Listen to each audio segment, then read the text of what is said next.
Hi friends, அனைவருக்கும் வணக்கம். இன்றைக்கி நம்ம கஸ்டமர் ஒருத்தவங்க ஒரு ஏசி ரீஇன்ஸ்டலேஷன் கேட்டிருந்தாங்க. நான் போய் சைட்டை விசிட் பண்ணிவிட்டு அவங்களுக்கு ரீஇன்ஸ்டலேஷன் பண்ணி கொடுத்தோம். இது பக்கத்து ஒரு ரூம்லேருந்து இன்னொரு ரூம் பக்கத்து ரூமுக்கு தான் சேஞ்ச் பண்ணணும்னு சொல்லியிருந்தாங்க. அதனால் நம்ம அவங்களுக்கு பக்கத்தில் அதே அந்த ரூம்லேருந்து இன்னொரு ரூம் பக்கத்து ரூமுக்கு சேஞ்ச் பண்ணி கொடுத்தோம். இது கொஞ்சம் ஓல்டு ஏசி தான். ஓல்டு ஏசினா ஒரு 4 இயர்ஸ் பேக்கு, கொஞ்சம் ஓல்டு டைப்பு. பட் ஆனால் இன்சுலேஷன் எல்லாமே அவங்க அந்த டேப்லாம் அடிக்காமல் அப்படியே ஓப்பனில் தான் விட்டுருந்தாங்க. அவுட்டோரில் உள்ள அந்த ஃபோம் எல்லாமே ரஸ்ட் ஆகி ரொம்ப டேமேஜாக இருந்தது.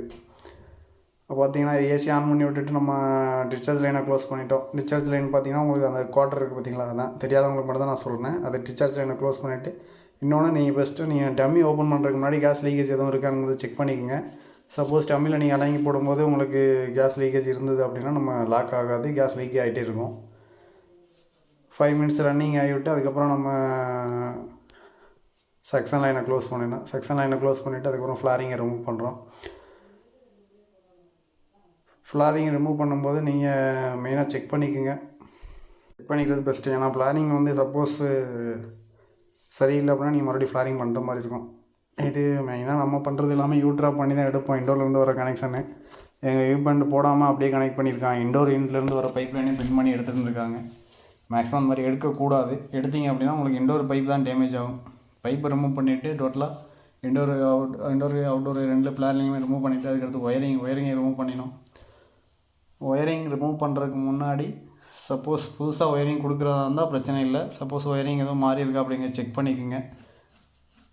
ஒயரிங்கை ரிமூவ் பண்ணிவிட்டு பைப் லைனை ஸ்ட்ரைட் பண்ணணும். பைப் லைன் ஸ்ட்ரைட் பண்ணுறது பார்த்திங்கன்னா டேமேஜ் எதுவும் இல்லாத மாதிரி நல்லா உங்களுக்கு வீடியோவில் பார்த்தா தெரியும். அந்த பைப் லைன் எதுவும் டேமேஜ் இல்லாத மாதிரி நீட்டாக பண்ணிடுங்க. அதே போல் அந்த அவுட்லெட் பைப் எல்லாமே ரஸ்ட் ஆகிடுச்சு. அதை நம்ம கஸ்டமர்கிட்ட சொல்லிவிட்டு இண்டோர் ரிமூவ் பண்ணிட்டோம். இண்டோர் ரிமூவ் பண்ணி லைட்டாக அப்படியே வெளியில் வச்சு ரொம்ப இப்போ லாஸ்ட்டாக ஒரு 1 மந்த் முன்னாடி தான் கஸ்டமர் சர்வீஸ் பண்ணியிருக்காங்க. அதனால் நம்ம டைட்டாக டஸ்ட் மட்டும் க்ளீன் பண்ணிவிட்டு அப்படியே பிளேட்டு இண்டோர் அவுட்டோர் ரெண்டையுமே நம்ம கழட்டிட்டோம். இண்டோர் அவுட்டோர் ரெண்டுமே கழட்டிட்டு ஸ்டெப்லைசரையும் சேம் அப்படியே நம்ம ரிமூவ் பண்ணி அவங்களுக்கு பக்கத்து ரூமுக்கே நான் அடித்து கொடுத்துட்டோம். ரிமூவ் பண்ணதுக்கப்புறம் அடுத்த சைடு பார்த்திங்கன்னா உங்களுக்கு இது இண்டோர் ரெண்டு ஃபுல்லாகவே உங்களுக்கு கொஞ்சம் டஸ்ட்டாக தான் இருந்தது. நம்ம அதையும் சொல்லிவிட்டு கஸ்டமர்கிட்ட டஸ்ட் எல்லாத்தையும் க்ளீன் பண்ணிவிட்டு ஃபுல்லாக சர்வீஸ் பண்ணி தான் நம்ம ஜென்ரல் சர்வீஸ் தான் பண்ணோம், வாட்டர் வாஷ் பண்ணல. கஸ்டமர் ஜென்ரல் சர்வீஸே போதும்னு சொல்லிட்டாங்க. நம்ம அது ஃபுல்லாக சர்வீஸ் பண்ணிவிட்டு அப்படியே நம்ம இன்ஸ்டால் பண்ணி கொடுத்தோம். இது பார்த்திங்கன்னா இங்கே எலக்ட்ரிக்கல் பாயிண்ட்டு ஏசிக்கு மேலே வர்ற மாதிரி தான் வச்சுருந்தாங்க. ஏன்னா அவங்க ஒயரிங் பண்ணும்போதே அப்படி தான் வச்சுருந்துருக்காங்க. இது உங்களுக்கு டெம்ப்ளேட்டு ஹோல்ட் பண்ணுறதுக்கு அளவு தெரியும். இது தெரியாதவங்களுக்கு நம்மளை சொல்லிடுறேன். ஒவ்வொரு மாடலுக்கும் ஒவ்வொரு மாதிரி வரும். அது மட்டும் நீங்கள் மெஷர் பண்ணிக்கோங்க. மெயினாக இண்டோர் ஃபிக்ஸ் பண்ணுறது ஸ்பிட் லோடு வச்சு ஃபிக்ஸ் பண்ணுங்கள். வாட்டர் ஸ்லோப்பிங் உங்களுக்கு ஃப்யூச்சரில் கம்ப்ளைண்ட் வராமல் இருக்கும்.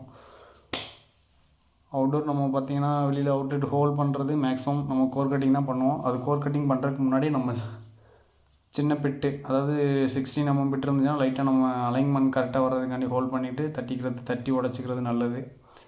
அதே போல் இண்டோர் ஃபிக்ஸ் பண்ணுறது டெம்ப்ளேட் ஸ்ட்ராங்காக இருக்க மாதிரி நம்ம ட்ரில் பண்ணும்போதே தெரிஞ்சிடும். ஸ்ட்ராங்காக இல்லை அப்படின்னா ப்ளக் கட்டை இல்லை குச்சி கட்டை வேணால் ஸ்ட்ராங்காக யூஸ் பண்ணுங்கள். அதே போல் கஸ்டமர் ஸ்டாண்டு வாங்கி கொடுத்துட்டாங்க. நம்ம ஸ்டாண்டில் தான் ஃபிக்ஸ் பண்ணி கொடுத்தோம். ஏன்னா ஆல்ரெடி வச்சுருந்தது கீழே தான் வச்சுருந்தாங்க. கீழே சன்சைடில் வைக்கும்போது அவங்களுக்கு பேஸ்மெண்ட்டு கொஞ்சம் ரஸ்ட் ஆன மாதிரி தெரிஞ்சுது. அதனால் நம்ம கஸ்டமருக்கு ரெஃபர் பண்ணோம், ஸ்டாண்டில் வைக்கிறது பெஸ்ட்டு சார் அப்படின்னு சொல்லிட்டு அவங்க கஸ்டமர் ஸ்டாண்டு அவங்களே பர்ச்சேஸ் பண்ணி கொடுத்துட்டாங்க. நம்ம அந்த ஸ்டாண்டை ஃபிக்ஸ் பண்ணிட்டோம். அதே மாதிரி பைப் லைன் பார்த்திங்கன்னா அந்த ஃபோம் எல்லாமே ரொம்ப டேமேஜாக இருந்தது. அந்த ஃபோம் எல்லாம் ரிமூவ் பண்ணிவிட்டு நம்ம புதுசாக ஃபோம் போட்டு டேப் போட்டு கொடுத்தோம். அதே போல் நான் முன்னாடி சொன்ன மாதிரி வீட்டில் ஃப்ளாரிங் செக் பண்ணிங்க. ஃப்ளாரிங் சப்போஸ் கிளியராக இல்லை அப்படின்னா ஃபியூச்சரில் வாட்டர் லீக்கேஜ் வந்துடும். அதனால் நம்ம இண்டோர் பைப் லைன் பழைய ஏசி எந்த ஏசி ரீஇன்ஸ்டலேஷன் பண்ணாலுமே ஃப்ளாரிங் நம்ம புதுசாகவே பண்ணிவிடுவோம். ஏன்னா அது நமக்கு சேஃப்டி. அது போக உங்களுக்கு கேஸ் லீக்கேஜ் ஃப்ளாரிங் கரெக்டாக இருக்கும், ஃப்யூச்சரில் கம்ப்ளைண்ட் வராது. அதுக்கான தான் நம்ம ஃப்ளாரிங் பண்ணுறது. அதே போல் பைப் லைன் பார்த்திங்கன்னா அவங்க ஆல்ரெடி இன்ஸ்டலேஷன் பண்ணது கொஞ்சம் ஒரு மாதிரி தான் பண்ணியிருந்தாங்க. ஏன்னா பைப் லைன் எல்லாமே பிஞ்ச் ஆகி டேமேஜ் ஆகி இருந்தது. நம்மளை மாதிரி நம்ம இன்னர் ஸ்ப்ரிங் யூஸ் பண்ணுறோம் இல்லை அவுட்டர் ஸ்ப்ரிங் எது வேணுமோ நம்ம யூஸ் பண்ணிக்கலாம், நம்மளோட கன்வெர்ட் கேஸ் மாதிரி. அவங்க அது கூட யூஸ் பண்ணலை. யூஸ் பண்ணாமல் பைப் லைன் எல்லாமே டேமேஜ் ஆகி பிஞ்ச் ஆகி இருந்தது. நம்ம கஸ்டமர்கிட்ட சொல்லிவிட்டு நம்ம தேவையான பைப் மட்டும் கட் பண்ணி எடுத்துக்கிட்டு பேலன்ஸை கட் பண்ணி விட்டு கொடுத்துட்டோம் கஸ்டமர்கிட்டே. ஃப்ளாரிங் பண்ணுறது மெயினாக செக் பண்ணிக்கங்க, ஃபைல் போட்டுக்குங்க. ஏன்னா நம்ம ஃப்ளாரிங் இப்போ கம்பெனிலேருந்து வர ஃப்ளாரிங்கே ஒரு சில டைம் சரியில்லை. நம்ம பேக்கிங்கில் வர்றது அதுவே சில டைமு ஃப்ளாரிங் கட் ஆகிடுது, இல்லை கேஸ் லீக்கேஜ் வந்துடுது. அதனால் நம்ம மேனுவலாக நம்ம ஃப்ளாரிங் பண்ணுறது பெஸ்ட்டு. அதே போல் கஸ்டமர் டேப் வந்து ஒயிட் டேப்பே போதும்னு சொல்லிட்டாங்க. அதனால் ஒயிட் டேப் நான் யூஸ் பண்ணேன். மேக்ஸிமம் நம்ம காட்டன் டேப் தான் யூஸ் பண்ணுவோம். இந்த கஸ்டமர் இது ஓல்டு ஏசி தான்ப்பா, எனக்கு ஒயிட் டேப்பே போதும், நான் யூஸ் பண்ணுற வரையும் யூஸ் பண்ணிக்கிறேன் அப்படின்னு சொல்லிட்டாங்க. அதனால் நம்ம ஒயிட் டேப் போட்டு, ஒயிட் டேப்புமே நம்ம கொஞ்சம் குவாலிட்டியான டேப் தான் யூஸ் பண்ணோம். அந்த டேப் தான் போட்டு நம்ம கொடுத்தோம் கஸ்டமருக்கு. அவங்க ஓகே சொல்லிட்டாங்க. அதுக்கப்புறம் பார்த்திங்கன்னா பேக் சைடு நம்ம அவுட்டர்ன்ட்டு ஸ்டாண்டு ஃபிக்ஸ் பண்ணோம். ஸ்டாண்டு ஃபிக்ஸ் பண்ணுறது நீங்கள் மெயினாக லெக் சைஸாக இருந்துக்குங்க. லெக் சைஸ் அளக்காமல் பண்ணிங்க அப்படின்னா உங்களுக்கு ஸ்டாண்டு மிஸ் மேட்ச் ஆகும், அப்புறம் அளவு செட் ஆகாது. எல்லா ஏசியுமே இப்போ பேனாசோனிக் மாடல்லாம் அதர் பிராண்டு நீங்கள் எந்த பிராண்டு எடுத்து பண்ணிங்கனாலுமே லெக் சைஸ் அளந்துட்டு ஸ்டாண்ட் ஃபிக்ஸ் பண்ணுங்கள்.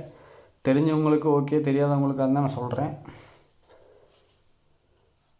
அதே போல் ஃபாஸ்ட்னர் போடுறது ஸ்ட்ராங்காக இருக்கா அப்படிங்கிற பார்த்துங்க. 3 ஃபாஸ்ட்னரு நம்ம எல்லாமே 3 ஃபாஸ்ட்னர் தான் போய் யூஸ் பண்ணுவோம்.